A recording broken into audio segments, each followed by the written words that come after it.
everybody. Welcome back to another episode of Inside the Huddle alongside head coach of the Sacred Heart University football team, Mark Nofri.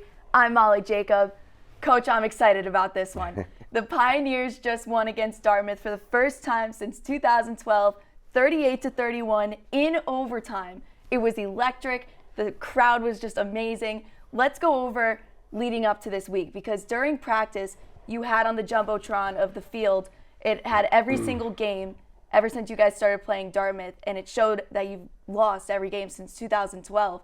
So how do you think that sparked the determination for your team to win? So, we try and, as coaches, we sit down and we think about, some of the things that can spark or give us an edge with our players to lock in and really develop, I don't want to say a hate, but a little bit of motivation for your next opponent. And, this past week, obviously, versus Dartmouth, we hadn't beaten them since 2012, and the last 2 or 3 times we played them, they, it was in the 40s, didn't score a lot of points, so, they kind of got the best of us the last 4 or 5 years. And, one of the things I thought was, let's put up the score, how many times we played them and what the score was and how many wins and losses we had against them. And going into this weekend's game, we were 2-4.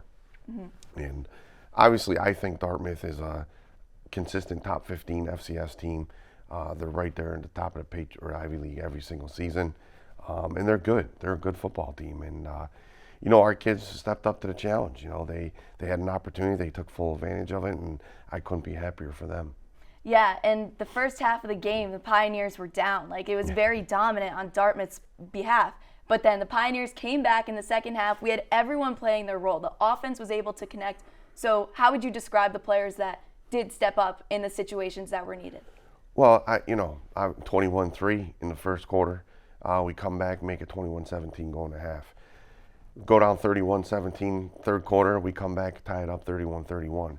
And obviously we had some kids that played outstanding, and in the stats it says that. But if you look at the overall team makeup and what we talked about, it was really, really good to see everybody contribute wherever their role was, whether it was on the sidelines, keeping people up with a positive energy, pulling for one another.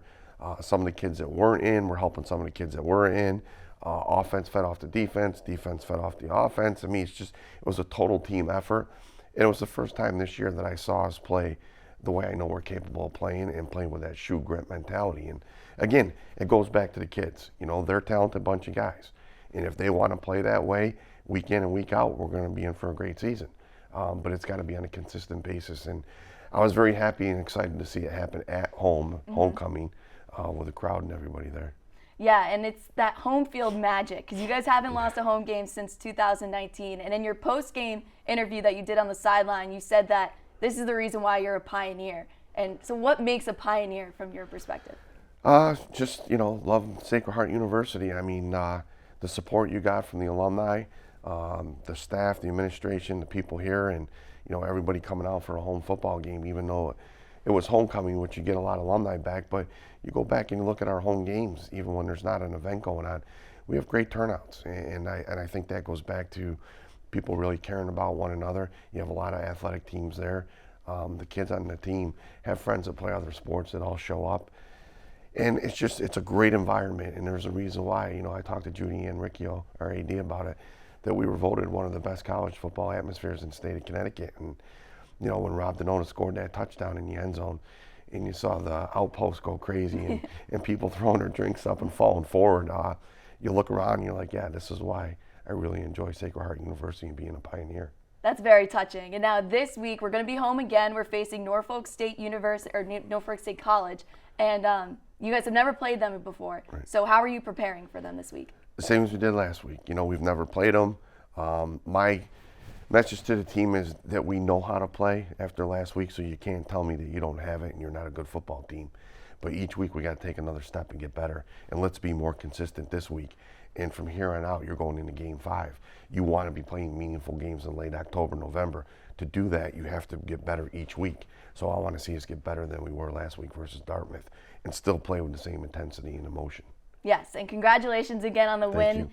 Coach, that was amazing, and we're really looking forward to this week. You guys know where to go this week.